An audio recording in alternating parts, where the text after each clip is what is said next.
by law enforcement officials. The operation, which started in Kribi South region of Cameroon, yielded fruits in Douala, Cameroon, Lithwa region of the country. Get full details with Miriam Gaket. These are the faces of the bandits responsible for the kidnapping with ransom of Dr. Olivia Desongo, apprehended by law enforcement officers. Few days after the victim was found, it took a shrewd maneuver to lay hands on the culprits.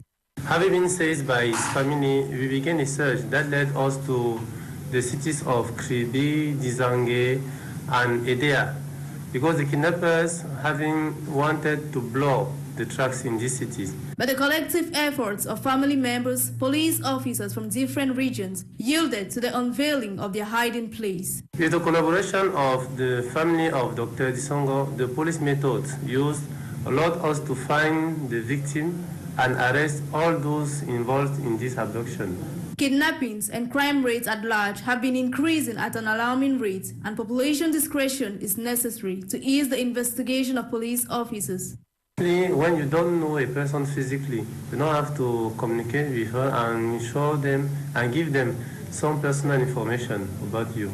Aged between 22 and 27, all four men kidnapped Dr. Olivia, medical doctor at the district hospital of Nilon in Douala, on April 6, 2022, and demanded a ransom of 200 million francs CFA. Following alerts and various researches, she was found alive on April 11th. Now, the people of Masok village in the Sanaga Maritime Division of the Nsah region have decried the bad state of roads, water and electricity problems all hindering the growth of the locality. They are calling on government to react to their plight as adding Samathoses. Deplorable roads, recurrent power cuts, and water shortage are some of the stumbling blocks pulling back the people of Masok, a village in Masok's Onglulu municipality, Sanaga Maritime Division of the center. La première des choses, le problème qu'il y a ici dans notre village, problème de routes. The first problem we are facing in this village is lack of roads. We are really suffering here. Women actually work very hard, but are forced to work on foot to take their products to the market to sell. So if the state could really help us, it would be great. For the locals here, the available roads need to be tarred to speed up development.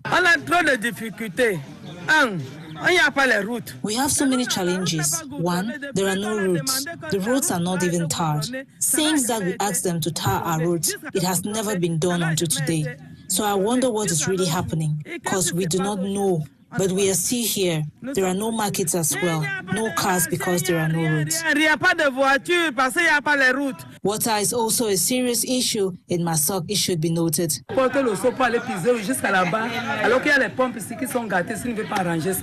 go right far off to fetch water when there are taps here that are bad and have not been repaired. That is why we are suffering so much. Even to get something to eat, it's not easy. If you have money, you are obliged to get right up to a day to buy foodstuff before you can cook and eat. Bon, la lumière même n'est pas stable ici à Masok, dans notre canton. While hoping the government acts immediately for development to follow suit in Masok, the people here stay optimistic. Now, the reckless disposal of plastic waste remains a long-standing problem in Cameroon. To curb the situation, the state will be setting up a cobblestone unit in Kuserifa North region of Cameroon. Dolingande has more. With the proliferation of plastic waste here and there, a thought for recycling is a way towards clearing the streets. As part of the Lake Chad Region Recovery and Development Project PROLAC, supported to the tune of $170 million, which is an equivalent of 103.2 billion francs CFA by the World Bank. Cameroon intends to create a processing unit for plastic waste in ecological cobblestones in Kusuri.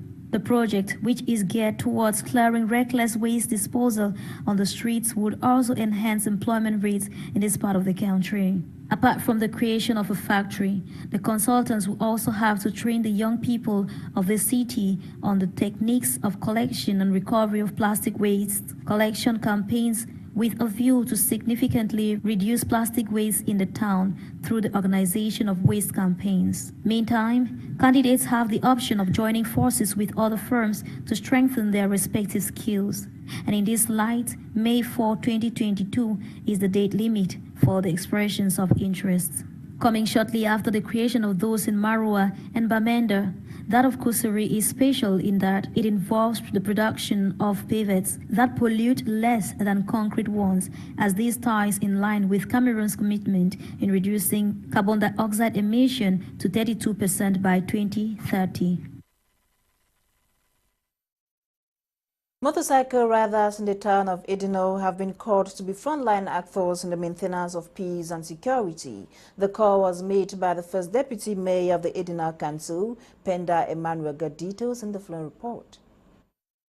In a bid to reorganize the motorbike sector in the town of Edino, a meeting that brought together council staff and motorcycle riders have been held. Maintaining peace and security, plus the situation of hygiene and sanitation in the town of Edino, as efforts have been mounted to fight cholera that reportedly started in Edino, were top on the agenda of the meeting. The first aim is to cope with security measures. You know, after a while now, it has been a while now, we have been having some small issues about the security. These people you see like this, our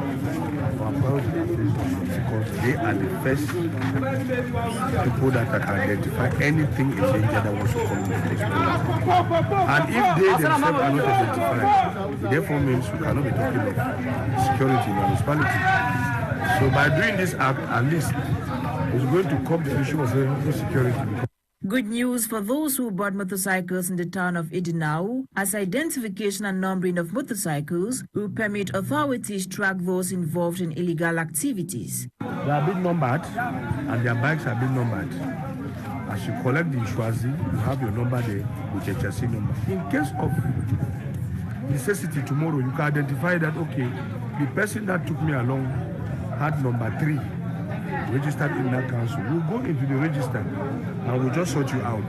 That number 3 was Mr. George or Mr. John. The motorcycle riders in the town of Edino, through their vice president, say the initiative is quite timely. It will make us to really identify ourselves, though we have been doing it before, but this time around he has taken over the bold step to do it for us, and I believe strongly that he will go in a more successful way. At the end of the meeting, motorcycle riders were urged to purchase safety jackets from the council for identification purposes and passenger safety.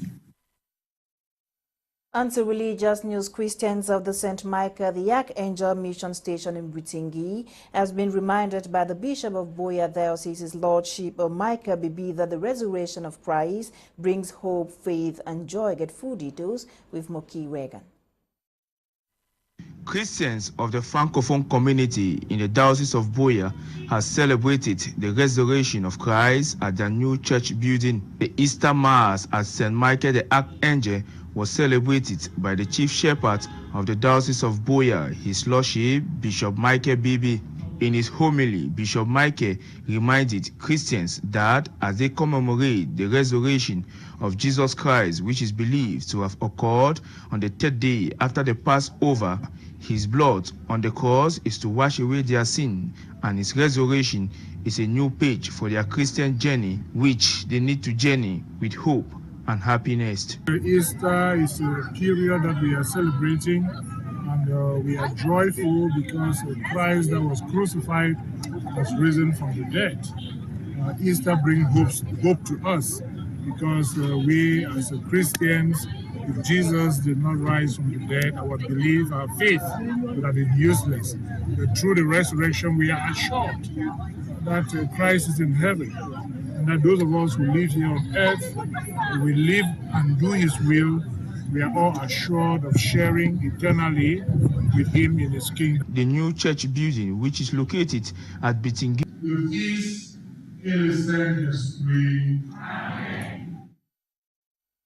Cameroon has received aid from the U.S. Agency for International Development Bureau for Humanitarian Assistance in response to the growing food insecurity that is already affecting millions of people. Catherine Ekongwe completes the story. The United States government, through the U.S. Agency for International Development, have provided an additional 17 billion francs CFA in response to the growing food insecurity that is already affecting millions of people in Cameroon. The 17 billion francs CFA given to Cameroon is part of USAID's 188.6 billion francs CFA response to address food insecurity in the Sahel and West Africa. This emergency food assistance will enable USAID partners to provide emergency food and nutrition assistance to more than 1 million people, including internally displaced persons, refugees, and host communities. This recent USAID contribution will include in-kind food assistance, such as rice, grains, vegetable oil, and specialized food for the treatment of acute malnutrition, in addition to vouchers and cash for purchasing food from local markets, thereby supporting the local economy. The USAID assistance comes at a critical time, as the United Nations estimates that more than 2 million people will face food shortages during the upcoming lean season in Cameroon, which is a period between planting and harvest from May to August, when food typically runs out across agricultural communities. The United States remains committed to helping the people of Cameroon during this time of need, with USAID contributing more than 30.4 billion francs CFA each year for humanitarian assistance. On our feature page, we focused on roadside foods and the likes of pork, meat and chicken highly consumed by the Douala city dwellers. However, all these old razors are caught up with a nutritionist. This is what she brought back. Sliced, grilled, well-marinated chicken or beef and pork meat, moist, inserted on wooden skewers and placed on charcoal grills, usually accompanied with bread or plantains. A common street food, just like roasted fish, found at all venues in the nation's economic capital. With an extra array of flavors, these street foods, which turn out wonderfully tasty, usually attract lots of consumers for various reasons. I don't have time to cook. That's the problem. That's the number one problem. I don't have time to cook. I'm busy all the time working. So that's the easier food I know that I can eat. Yeah, it's very nice. I like it. Before I didn't like it. But since I came here and eat it for the first time, I fell in love with it. That's why I come every day, blessed day, to eat it. I love eating bread and pork meat because it's nice. These ready-to-eat treats, sold by vendors, often at public places, has had many of these business persons make ends meet despite the daily struggles with prices of commodities fluctuating in markets. But such mouth-watering treats, which usually contain fats, show nutritional value only if they are balanced and healthy. Équilibré dans ce sens où elle comporte les 5 groupes d'aliments dont je vous ai cité plus haut. Balanced in the sense that they contain 5 food groups such as vegetables, fruits, starchy foods, foods that provide proteins and dairy products. The cooking techniques used as fried are not appropriate for a healthy diet. Parce qu'il y a des techniques de cuisson comme les fritures qui ne sont pas trop appropriées pour une alimentation saine. Talking about food safety when cooking, the dietitian had this to say. La cuisson avec utilisation de la température. Cooking with high temperature has an impact on food as it destroys a number of nutrients, mainly vitamins sensitive to heat like vitamin C or vitamin A and even vitamin B. Now on the food safety or food hygiene framework, actually the cooking temperature will help to destroy a number of germs that can be found in the food.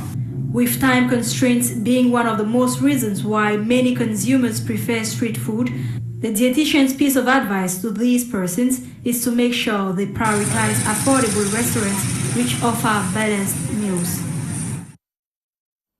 Now we live in a society where students are becoming more violent despite the presence of discipline masters to fight all forms of indiscipline within the school milieu. In this report, our Center regional correspondent Colette Loom sought to know the role of a discipline master. Her report. Cases of indiscipline in schools in the nation's political capital have been wrapped in a veil of silence as most of these students attend classes with harmful objects. Though the disciplinarians were introduced on campus, or in brief, known as DMs, who have the duties of taskmasters prowling the school to put order, ready to pounce on recalcitrant students, yet misunderstood by students in contemporary society. The post of DMs was reportedly introduced in schools as a panacea to curb all indiscipline problems plaguing the educational system. The school rules and regulation, we punish him in conformity with those school rules and regulations. But we should not exert violence on students. For those recalcitrant students, stubborn students, we make sure that we punish them. But those who don't want to comply to the rules, we send them to the disciplinary council and they have to face the sanction. How is discipline executed by DMs? We punish them not as people who are bad, but knowing that they can change. This role is desirable, though challenging, since when they discipline a recalcitrant student, their lives are threatened. However, a disciplined student is a friend to the DM, while the recalcitrant is always under observation. Thus, to be on the safe side, students should do the right. Onto health, we talk Parkinson's disease, a disorder of the central nervous system that affects movement. Now, the month of April has been set aside as Parkinson's Disease Awareness Month to educate the public as well as support victims. Bokengo Worthy has more.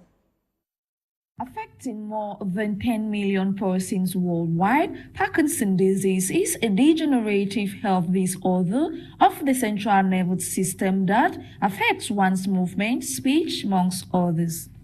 Triggered by a nerve cell damage in the brain, which causes a drop in dopamine levels, the disease possesses symptoms such as fatigue, dizziness, poor balance, anxiety, difficulty in swallowing, muscle stiffness, weight loss, tremor, depression, drooling, reduced facial expression, difficulty in speaking, amnesia, confusion, nightmares, sleep disorders, involuntary movements, slow bodily movements, and many more. Though the disease is considered to be less fatal, data from the Centers for Disease Control and Prevention states that the disease can birth health complications such as severe urinary problems, sexual dysfunction, dementia, blood pressure, which can impair and interfere with one's daily life routine over time.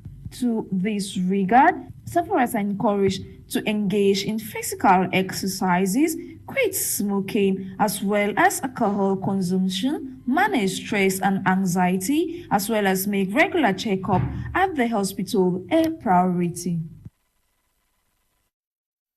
News out of the country. In Nigeria, Lagos state government has shut down all branches of the Chrisland School in various parts of the state. What led to the decision? It is, of course, as a result of the alleged abuse of one of its pupils, and amid controversy over the issue involving pupils of the school taken on a trip to Dubai, government said the matter was being investigated. Joingong completes the story. The Lagos state government in Nigeria has announced the close down of all branches of Chrisland schools in the state indefinitely. This decision follows an alleged sexual scandal involving some pupils in Dubai, United Arab Emirates. Chrisland School had sent some representatives to Dubai in March to take part in the World School Games, a 4-day annual competition involving schools from across the world. The news of the alleged sexual violation on the 10-year-old pupil went viral when Nigerian talent manager Hubie Franklin accused the school of complicity in the act involving the minor and another male pupil. The video, which was recorded by the pupils themselves and posted online. The said 10-year-old pupil is currently facing suspension from the school. This is, however, only one of the rising cases of sexual controversies and child pornography in schools and colleges. The most recent in Cameroon, involving students of the government bilingual high school Kribi in the South region, who are currently facing charges in court for pornography. Amidst the different versions of the Chrisland School sex tape scandal, the Lagos State government in a press release yesterday disclosed that the allegations are being investigated by the relevant ministries, departments, and agencies. That report concludes today's edition of Prime News on My Media Prime Television. Coming up at exactly 7 p.m. is Prime Hour with Kum Leonard and his team. My name is Fon Quinter. Have a great evening in the company of more programs on The African Eye. Good night.